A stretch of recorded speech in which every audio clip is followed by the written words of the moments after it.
Bismillahirrahmanirrahim. Assalamualaikum warahmatullahi taala wabarakatuh. Berita Al-Hijrah 2 Ogos bersama saya Aziza Arifin. Dan berikut tajuk utama malam ini.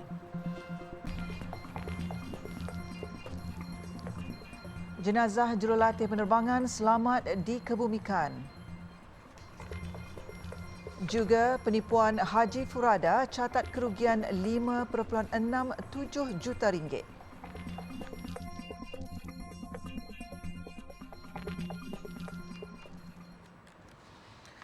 Jenazah jurulatih penerbangan Fajim Jufa Mustafa Kamal, 52, yang maut dalam insiden pesawat terhempas di Jalan Raja Dr. Nazrin Shah, Ipoh semalam, selamat dikebumikan di Tanah Perkuburan Bandar Tasik Kesuma kira-kira jam 6.45 petang tadi. Terdahulu, Ketua Polis Perak, Datuk Mior Farid Al-Atrash Wahid mengesahkan punca kematian mangsa akibat kecederaan di tengkuk dan dada hasil bedah siasat melalui proses yang dijalankan di Hospital Raja Permaisuri Bainun HRPB Ipoh. Terdahulu, proses bedah siasat bermula pada jam 10.30 pagi dan berakhir pada 1.15 tengah hari. Jenazah Allahyarham kemudian dibawa keluar dari Jabatan Forensik HRPB pada pukul 2.45 petang ke Semenyih, Selangor untuk disembahyang dan dikebumikan. Sementara itu, bapa saudara Allahyarham yang hanya ingin dikenali sebagai Razzi, 57 tahun, berkata beliau merupakan seorang yang ceria dan mudah didekati. Raya yang baru ni lah, datang ke rumah. Dia memang seorang yang ceria lah. Happy, gembira. Dia memang suka, mudah untuk orang bersembang dengan dia. Dia seorang yang dia seorang yang humble dan dia mudah bergaul dengan semua orang lah. Dia low profile orang dia. Dia selalu cerita tak minat dia dalam bidang penerbangan dulu sebagai penerbang? Itu tak ada pula dia sembang dengan saya. Hal-hal macam kerja dia jarang dia bersembang dengan saya. Sebab dia jenis orang yang tak menonjolkan diri dia. Menurut Razzi, Allahyarham juga seorang suami dan bapa yang penyayang serta begitu rapat dengan 3 orang anak perempuannya. Dalam kejadian sekitar jam 8.10 malam semalam, pesawat yang dinaiki Allahyarham Fajim Jufa terhempas dalam kawasan rumah PAM Sungai Rokam milik Jabatan Pengairan dan Saliran GPS yang terletak bersebelahan kediaman penduduk. Nahas melibatkan pesawat jenis Piper 28 yang berlepas dari Bats Aviation Sdn Bhd Bats berhampiran bagi tujuan latihan.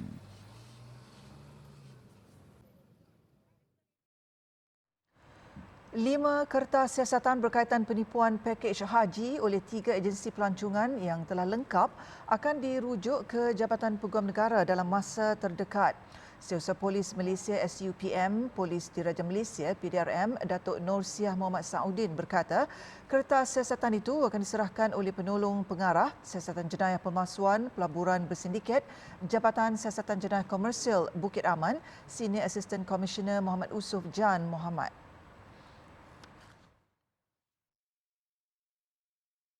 Sementara itu, dalam perkembangan sama, Datuk Nur Siah berkata, setakat ini polis menerima 132 laporan berkaitan penipuan pakej haji oleh 3 agensi pelancongan membabitkan kerugian 5.67 juta ringgit.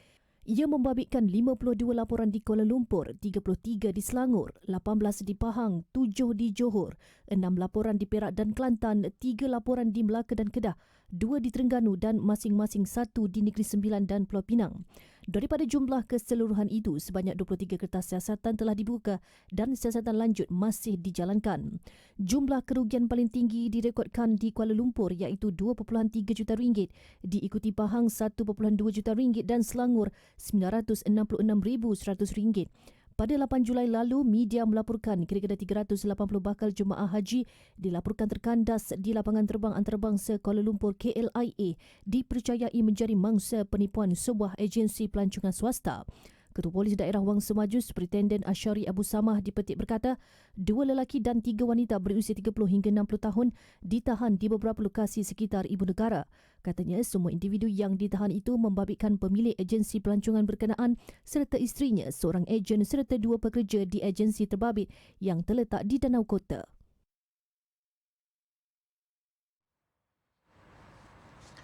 Sementara itu, berhubung cadangan yang dikemukakan mangsa penipuan haji Furada baru-baru ini agar diberi kota sebagai jemaah haji muassasah pada musim akan datang, Menteri di Jabatan Perdana Menteri Datuk Idris Ahmad berkata ketetapan itu bergantung kepada pertimbangan Lembaga Tabung Haji TH. Kepada pihak berkuasa, utamanya pihak polis, untuk buat penyiasatan terhadap apa yang berlaku tadi. Itu perkara yang melibatkan prosedur yang kita serahkan kepada kebijaksanaan tabung haji untuk menguruskan tadi. Pada 8 Julai lalu, hampir 400 jemaah haji terkandas di KLIA selepas dijanjikan penerbangan ke Jeddah. Mereka yang berkumpul di Aras 5, Balai Pelepasan KLIA, dipercayai menggunakan visa Purada untuk menunaikan haji dan tidak melalui lembaga tabung haji. Visa Furada ialah visa yang diuruskan sendiri dan dilaporkan dikeluarkan oleh Arab Saudi tanpa membabitkan jumlah kota yang diperoleh tabung haji. Datuk Idris ditemui selepas merasmikan Majlis Sambutan Ma'al Hijrah peringkat Wilayah Persekutuan di Masjid Wilayah Persekutuan Kuala Lumpur pagi tadi. Seorang lelaki yang juga penceramah bebas dihadapkan ke Mahkamah Magistrate Kangar hari ini atas 2 pertuduhan mengugut serta menyebabkan kecederaan ke atas seorang wanita dalam kejadian bulan lalu. Tertuduh Muhammad Zamri Vinoth Kalimutu, 38, bagaimanapun membuat pengakuan tidak bersalah. Mengikut pertuduhan pertama, tertuduh yang juga Ketua Pegawai Eksekutif One Center Malaysia Perlis didakwa dengan sengaja telah menyebabkan kecederaan ke atas mangsa iaitu wanita berusia 38 tahun di sebuah rumah di Jalan Melati Indah, Berseri pada pukul 5 petang 14 Julai lalu. Perbuatan tertuduh didakwa mengikut Seksyen 323 Kanun Keseksaan yang boleh membawa hukuman penjara sehingga setahun atau denda sehingga RM2,000 atau kedua-duanya sekali. Manakala pertuduhan kedua, Muhammad Zamri didakwa mengikut Seksyen 506 Kanun Keseksaan kerana mengugut untuk membunuh. Bagi pertuduhan ini, tertuduh didakwa mengikut Seksyen 506 Kanun Keseksaan di mana memperuntukkan hukuman penjara sehingga tempoh 7 tahun atau denda atau kedua-duanya sekali. Mahkamah bagaimanapun membenarkan Muhammad Zamri diikat jamin RM6,000 bagi 2 pertuduhan itu dengan seorang penjamin serta pasport diserahkan kepada mahkamah. Tertuduh juga dikendaki melaporkan diri di Balai Polis Perhampiran pada setiap bulan. Kes disebut semula 23 Ogos depan. Keadaan Ainul Mardiah yang dilapor kritikal akibat jangkitan kuman dilapor bertambah baik berbanding semalam. Perkara itu dimaklumkan bapanya Ahmad Saifuddin Ahmad Razak menerusi catatan di Facebook. Bagaimanapun, Ahmad Saifuddin berkata meskipun bertambah baik, namun keadaan anaknya masih kritikal. Malah doktor dan pasukannya masih perlu berjaga-jaga dan bersedia jika serangan bertambah buruk. Tambah Ahmad Saifuddin, Ainul Mardiah masih direhatkan dan memerlukan bantuan mesin ventilator di unit jaga api. Beliau juga mengharapkan doa orang ramai untuk anaknya segera keluar dari zon kritikal dan sembuh dari jangkitan tanpa sebarang komplikasi. Semalam, kanak-kanak yang pernah menghidap ketumbuhan mulut, germ sel tumor berada dalam keadaan kritikal akibat jangkitan kuman.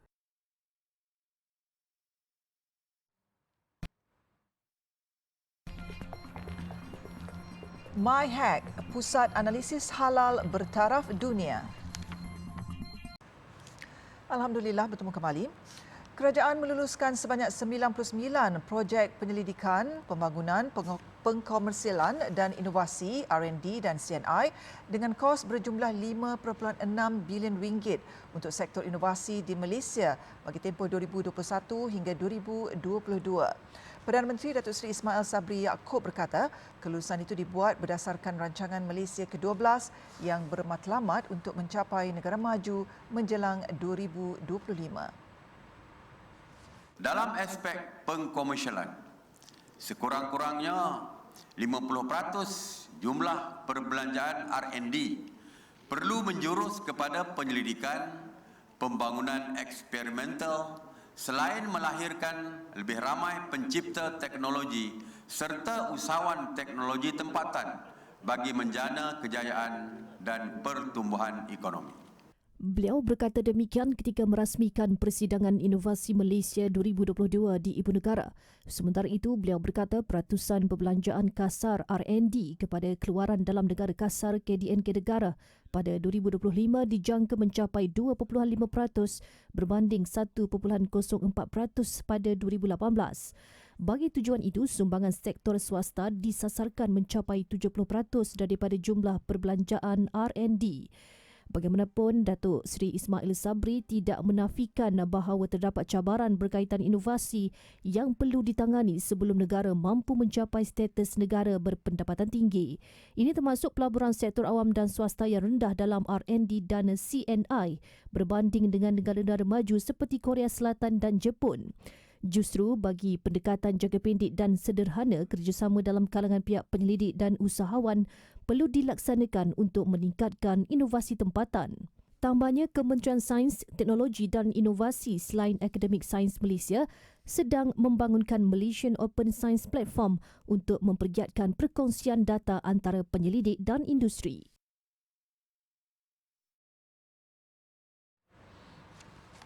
Isu halal haram sesuatu produk sering menimbulkan kontroversi dalam kalangan pengguna Islam. Prihatin dengan isu sensitif seumpama itu, Jabatan Kemajuan Islam Malaysia yang bertindak sebagai agensi agama di negara ini menubuhkan Pusat Analisis Halal Malaysia atau Malaysia Halal Analysis Centre MyHack. Ia dilengkapi fasiliti moden bertaraf dunia dan mampu mengesan elemen-elemen haram dalam sesuatu produk. Laporannya bersama wartawan Hanisa Hasanuddin. MyHack, makmal halal pertama di dunia yang dibangunkan di Bandar Estate Nilai Negeri Sembilan pada 29 Mac 2018 itu menggunakan dua elemen dalam pensijilan halal, antaranya elemen hukum syarak serta sains teknologi bagi mengesan elemen yang melanggar hukum syarak seperti kehadiran alkohol yang melebihi bacaan diharuskan serta bahan berasaskan khinzir.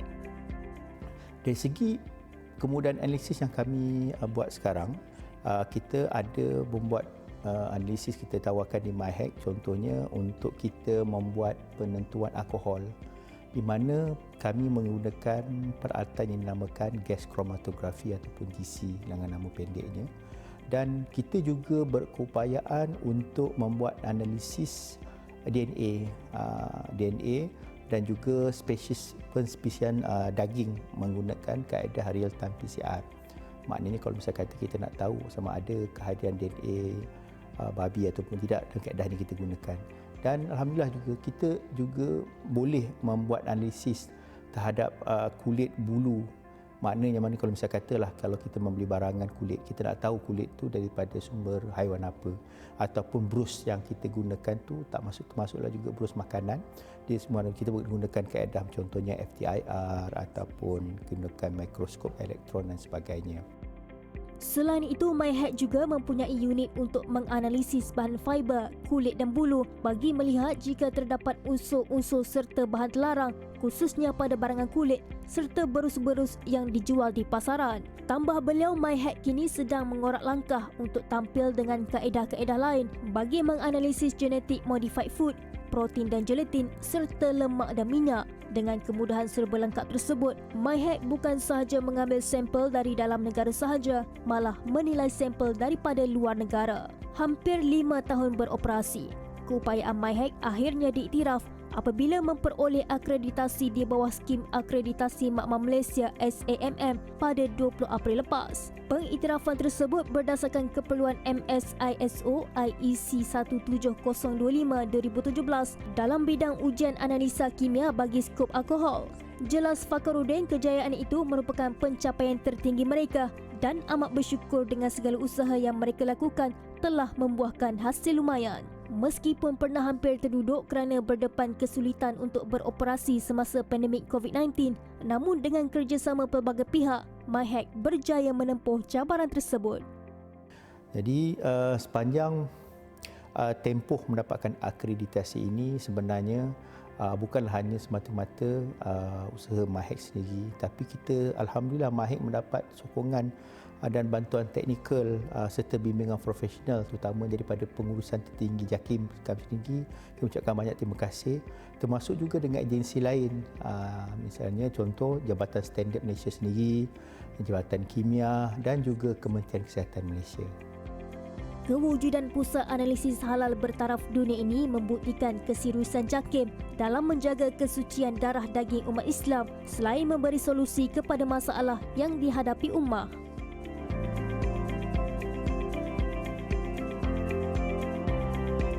Cop halal JAKIM semestinya amat penting bagi umat Islam di negara ini. Namun dengan adanya MyHack dan juga kejayaan selepas mereka mendapat pengiktirafan daripada SAMM baru-baru ini, umat Islam kini tidak perlu lagi ragu-ragu dengan status halal sesuatu produk sama ada di makanan ataupun produk-produk lain, kerana MyHack sendiri telah menjalankan pelbagai proses bagi menjamin tiada bahan terlarang di dalam sesuatu produk.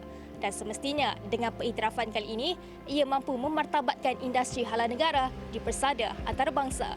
Hanisah Hasanuddin, Berita Al-Hijrah.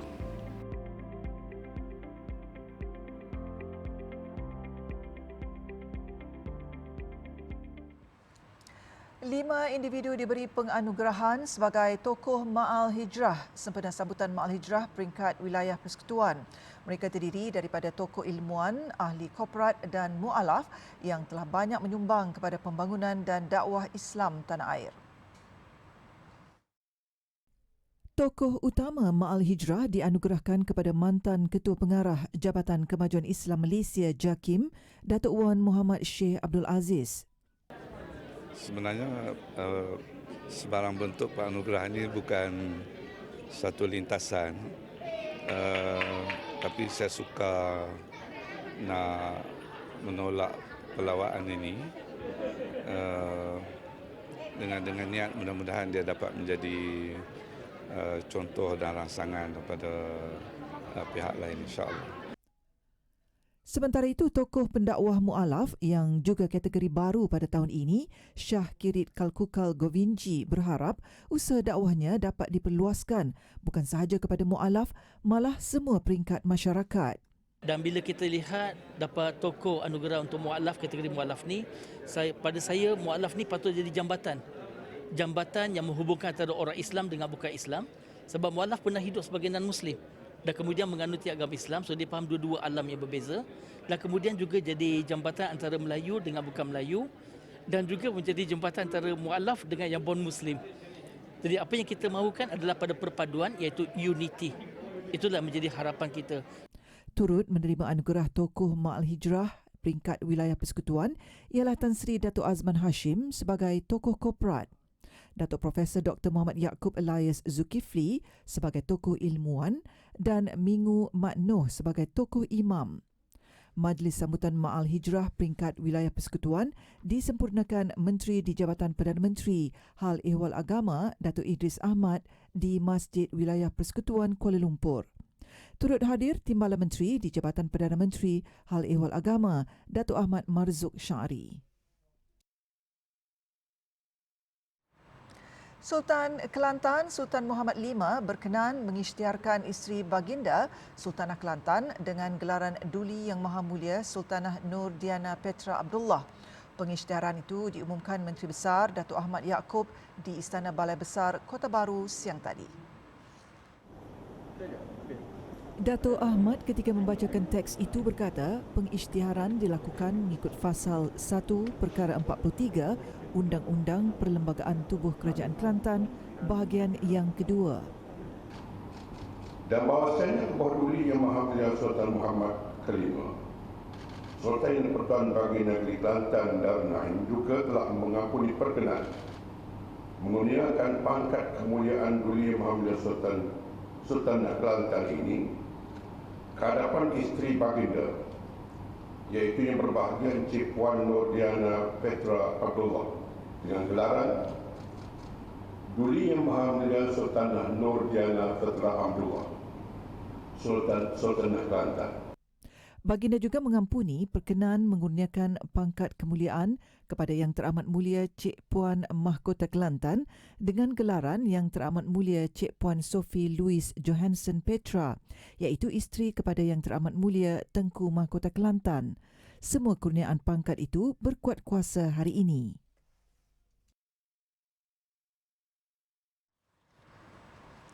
Pusat Pungutan Zakat Majlis Agama Islam Wilayah Persekutuan PPZ Mawib mengagihkan 300 pak daging korban kepada petugas media dalam kalangan B40. Agihan dengan kerjasama rakan sinergi Yayasan Budi Ihsan Malaysia itu melibatkan 3 agensi media termasuklah Al-Hijrah Media Corporation. Penyerahan pak daging kepada 100 kaki tangan TV Al-Hijrah petang tadi disempurnakan Timbalan Ketua Pegawai Eksekutif Operasi PPZ Mawib, Muhammad Hassan. Memang kita pilih untuk TV Hijrah yang mana kita pilih kepada kumpulan sasar kita adalah B40 di kalangan TV Hijrah itu sendirilah. Yang mana ini adalah satu usaha untuk kita menghargai dari segi media kaki tangan TV Hijrah yang memberi sokongan padu kepada kita untuk menyebar luar dakwah zakat kita di wilayah Persekutuan inilah. Terdahulu, simbolik penyerahan kepada media TV Al-Hijrah diwakili Ketua Kumpulan Integrasi Media dan Hal Ehwal Korporat TV Al-Hijrah, Saifulizan Siddiq.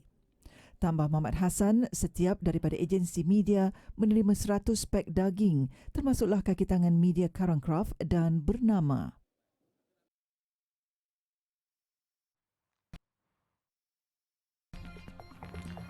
Trak diesel terbakar ragut. Alhamdulillah, bertemu kembali. Kita ke laporan luar negara. Sekurang-kurangnya 7 terbunuh manakala 40 lagi cedera apabila sebuah trak diesel terbakar di selatan Libya. Mangsa dipercayai orang awam yang cuba mengambil bahan api dari tangki trak tersebut sebelum ia terbakar. Insiden ini berlaku di kawasan Ezwaya, Bandar Benbaya. Menurut saksi, orang ramai menghampiri trak tersebut tanpa rasa takut untuk mencuri minyak sebelum terkorban. Perdana Menteri Libya Abdul Hamid Bebe menerusi perkongsiannya di Twitter berkata pihak berkuasa mengikut rapat perkembangan insiden ini. Mangsa yang terlibat dikejarkan ke hospital untuk rawatan segera.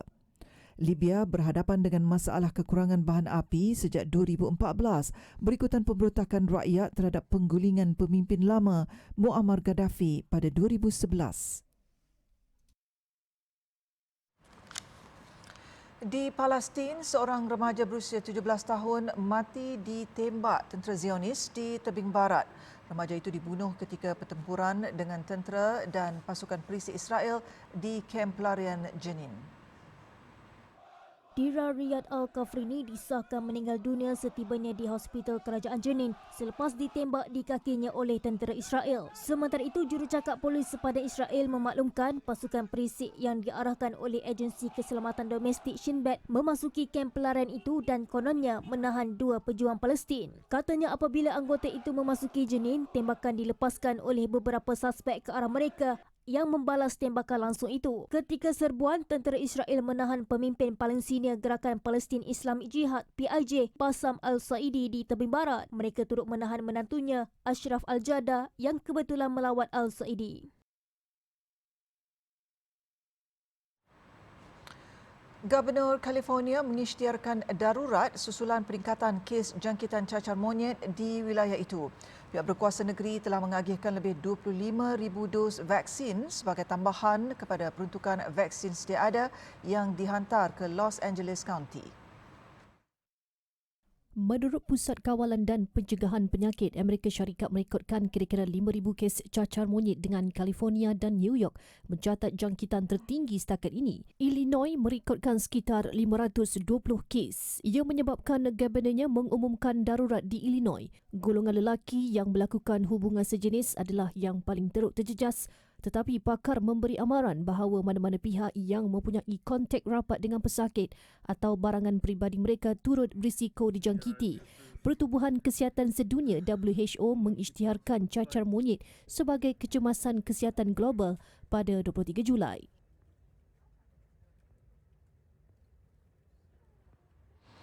Di Papua New Guinea, saintis menemukan sejenis jerung yang boleh berjalan. Jerung ipaulet juga mempunyai kebolehan untuk bergerak di daratan. Spesies tersebut amat jarang ditemui. Haiwan itu ditemukan pada 3 Mei lalu oleh seorang ahli pemeliharaan dan biologi, Forrest Galante. Penemuan tersebut disiarkan dalam program televisyen Discovery Channel baru-baru ini. Jerung berbintik hitam dan berwarna gelap itu dilihat menggunakan siripnya untuk berjalan melintasi sebuah kolam air pasang yang mengandungi sedikit air.